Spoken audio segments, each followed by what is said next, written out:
Educational creativity চ্যানেলে সকলকে স্বাগত। আপনারা জানেন যে কলকাতা হাইকোর্টের সিঙ্গেল বেঞ্চে জাস্টিস অমৃতা সিনহার বেঞ্চে আজ ছিল এসএসসি 10 নম্বর বাতিল সংক্রান্ত একটি মামলা শুনানি।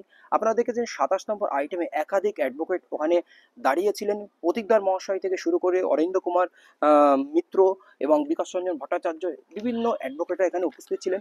তো এখানে প্রথমে আমরা যেটি দেখেছি, সুপ্রিম কোর্ট থেকে উপস্থিত ছিলেন ডক্টর মেনকা গোস্বামী ম্যাডাম। আপনারা দেখেছেন আনটেন্ডেড টিচারদের পক্ষ থেকে প্রতীকদার স্যার, অনিন্দ্য কুমার মিত্র স্যাররা উপস্থিত ছিলেন। আমরা পুরোটাই দেখেছি। 10 মার্কস নিয়ে প্রথমেই Menaka Goswami ma'am already division bench accept করেছে। তখন উনি ওনাকে পরে বলতে বলেন এবং বিকাশ রঞ্জন ভট্টাচার্য মহাশয়, যিনি সিনিয়র অ্যাডভোকেট পিটিশনারদের পক্ষ থেকে, ওনাকেই কিন্তু প্রথমেই বিষয়টি উত্থাপন করতে বলেন, বিষয়টি বুঝিয়ে বলেন এবং সুপ্রিম কোর্ট থেকে হাইকোর্ট ফ্রেশার সিলেকশন করতে বলেন এবং সেটা ডিসক্রিমিনেট করেছে। সুপ্রিম কোর্ট বলে দেয় ফ্রেশ সিলেকশন প্রসেস করতে, হাইকোর্ট সিলেকশন প্রসেস করতে, ফ্রেশ সিলেকশন প্রসেস, কিন্তু সেখানে এক প্রকার ডিসক্রিমিনেট করে দেওয়া হয়েছিল। তখন জজ বলেন যে আপনি নভেম্বরে চ্যালেঞ্জ করেননি কেন? তখন বিকাশ রঞ্জন ভট্টাচার্য বলেন ফ্রেশ সিলেকশন প্রসেস করতে পারে এবং তারা সুপ্রিম কোর্ট বললেও তারা সেই ফ্রেশ সিলেকশন প্রসেস না করে একটা পক্ষকে বেশি সুবিধা করে দেওয়া হচ্ছে। সেখানে বলেন যে শিডিউল 2-তে যে প্রেয়ার টিচিং এক্সপেন্সের কথা বলা হয়েছে, ওই ওটা নিয়ে আলোচনা করেন। সেখানে একাডেমিক বিষয়, 60 নম্বরের পরীক্ষা এবং যে কোয়ালিফিকেশান, একাডেমিক্যাল কোয়ালিফিকেশান এবং তারপরে 10 টিচিং এক্সপিরিয়েন্সের কথা সেখানে তারা উঠে আসে। সেখানে আগে দেওয়া হচ্ছে সেই শিডিউল 2 নিয়ে কিন্তু বিকাশ রঞ্জন ভট্টাচার্য আলোচনা করেন। সেখানে বলেন তিনি শেষ পর্যন্ত এটা আর্টিকেল 14 ভায়োলেশন হচ্ছে, প্রেয়ার টিচিং এক্সপিরিয়েন্স ভায়োলেশন হচ্ছে।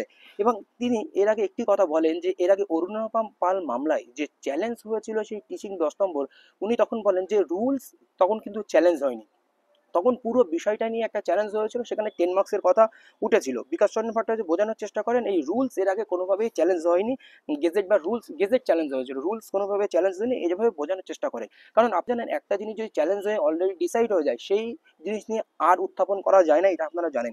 জজ বলেন show me division bench order, division বেঞ্চের অর্ডার দেখান এবং সুপ্রিম কোর্টের অর্ডারগুলো জজ নিয়ে নেন এবং জজ একটি বিষয় পড়েন। সেখানে বিকাশ রঞ্জন ভট্টাচার্য বোঝানোর চেষ্টা করেন এবং 45 নম্বর প্যারাতে সুপ্রিম কোর্ট যে স্পষ্ট করে বলে দিয়েছে যে 3 এপ্রিলের অর্ডারে যে তাদের নিয়ে ফ্রেশ সিলেকশন প্রসেস তৈরি করা ইত্যাদি ইত্যাদি, বিকাশ রঞ্জন ভট্টাচার্য ক্লিয়ারলি বোঝানোর চেষ্টা করে কোনো রকমভাবেই 10 নম্বর দেওয়া যায় না।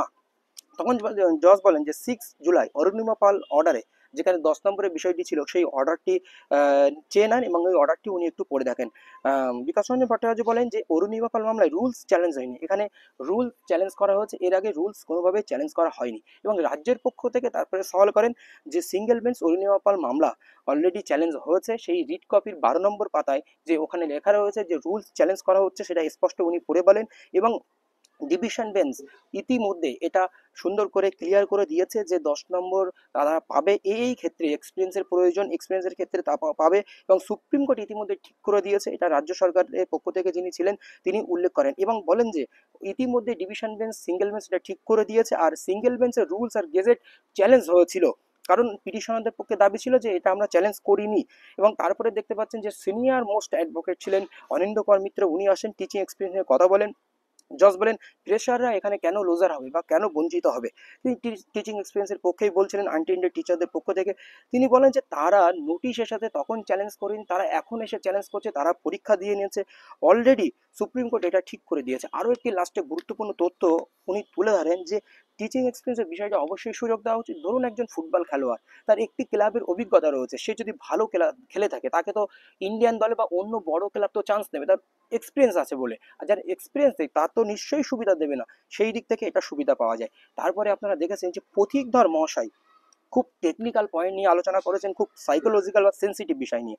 তিনি প্যারাগ্রাফ 47-এর উপরে যে ভিত্তি করে অ্যাডভোকেট বিকাশ রঞ্জন ভট্টাচার্য বলছিলেন যে নাল অ্যান্ড ভয়েড করে দিয়েছে।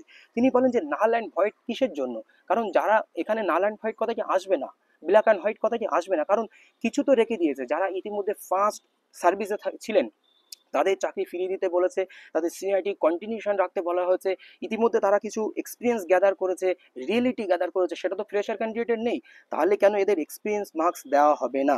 Academic qualification is first criteria, কিন্তু এক্সপিরিয়েন্স অর্জন করেছে সেই মুহূর্তে, তার একাডেমিক কোয়ালিফিকেশন থাকার সঙ্গে সঙ্গে তার 8-10 বছরের এক্সপিরিয়েন্স একটা অর্জন করে ফেলেছে, তাহলে তারা তো এগিয়ে থাকবে অবশ্যই। তারা তো ইতিমধ্যে এক্সপিরিয়েন্স গ্যাদার করেছে, তাদের মধ্যে একটা রিয়েলিটি তো তৈরি হয়েছে। টেকনিক্যাল পয়েন্টগুলো নিয়ে আলোচনা করেন সুপ্রিম কোর্টের অর্ডার পড়েন, সেখানে এক্সপিরিয়েন্সদের এগিয়ে রাখা হচ্ছে। একটি সুপ্রিম কোর্টে অর্ডার পড়েন, সেই সুপ্রিম কোর্টের অর্ডারে স্পষ্ট বলা হচ্ছে যারা এক্সপিরিয়েন্স রয়েছে তারা তাদেরকে এগিয়ে রাখা হবে। অন্য একটি অর্ডার বলেন, এসএসসির অর্ডার নয়। আর্টিকেল 14 এখানে ভায়োলেশন হচ্ছে না, এক্সপিরিয়েন্সের এগিয়ে রাখা যায়, এই পয়েন্ট ইতিমধ্যে সিদ্ধান্ত হয়ে গেছে, সুতরাং not pass the favourable order. এই নিয়ে আলোচনা করেন। জজ বলেন টেন্টেড আনটেন্টেড লিস্টের কথা বলেন।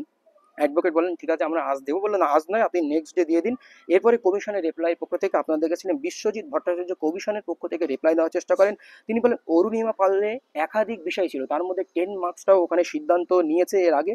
আরও একটি কথা বলেন যে আগস্ট জুলাইয়ের আসেনি কেন, এখন পরীক্ষা দেওয়া হয়ে গেছে, রুল আর স্টলপ যেটাকে বলা স্টপেল যেটা বা ফেন্সিটার বলা চলে, এটা এক প্রকার সিদ্ধান্ত নেওয়া হয়ে গেছে, বা এরা দেরি করে কোর্টে কেন আসবে, এরা এখন 10 মার্কস নিয়ে কেন চ্যালেঞ্জ করছে, কারণ আমাদের প্রসেসিং প্রক্রিয়া শেষের পথে, আমরা শেষ করতে হবে নির্দিষ্ট টাইমের মধ্যে। তো এই আলোচনা হয় এবং অল দ্য ম্যাটার 12 নভেম্বর রাখেন, এবং সেদিন কল্যাণ বন্দ্যোপাধ্যায় বলবেন সেটাও অ্যাডভোকেট বিশ্বজিৎ ভট্টাচার্য উল্লেখ করেন। এবং তারপরে আপনারা দেখেছিলেন যে বিকাশ রঞ্জন ভট্টাচার্য পিটিশনের পক্ষে অ্যাডভোকেটকে বলেন যে আপনারা নেক্সট দিন রেডি হয়ে আসবেন। এই অরুণিমা পাল মামলায় ইতিমধ্যে এটা ডিসাইড করে দেওয়া হয়েছে, এই অরুণিমা পাল মামলাটাই আশা করি আনটেন্টেড টিচারদের পক্ষেই, কারণ এখানে উনি বলেছেন যে অরুণিমা পাল মামলায় অলরেডি ডিসাইডেড করে দেওয়া হয়েছে। তিনি কিছু নিয়ম নীতির কথা বলেন কোর্ট বা আইনের, সেইগুলো স্টাডি করে আসতে সেই দিন রিপ্লাই দেবে পিটিশনাররা। তারপরে মেনকা গ্রুপ স্বামী ম্যাম যিনি সুপ্রিম কোর্ট থেকে অ্যাপিয়ার করেছিলেন, তিনি বলেন যে পলিসি ডিসিশন কোর্ট করতে পারে না, এটা জুডিশিয়ারি ম্যাটার নয়, এটা পলিসি ডিসিশন একটা কর্তৃপক্ষ বা এডুকেশন ডিপার্টমেন্ট করতেই পারে। এবং সঞ্জয় কুমার দলুই মামলায় ইতিমধ্যে এটা ঠিক হয়ে গেছে, বা এনসিটি মানে যাদের টিচিং এক্সপিরিয়েন্স আছে তাদেরকে অবশ্যই গুরুত্ব দিয়েছে, এই সমস্ত তথ্য কিন্তু তুলে ধরেন। এই হচ্ছে বিষয়। 12 তারিখ আজকে হাড্ডাহাড্ডি লড়াই হচ্ছে, 12 তারিখ আমার পরবর্তী শুনানি। টিচারদের পক্ষে অনেক গুরুত্বপূর্ণ পয়েন্ট উঠে এসেছে, এবং বিকাশ রঞ্জন ভট্টাচার্য ছিলেন যারা পিটিশনারদের পক্ষে 10 মার্কস না দেওয়ার পক্ষে। এই হচ্ছে আজকের আপডেট। ধন্যবাদ।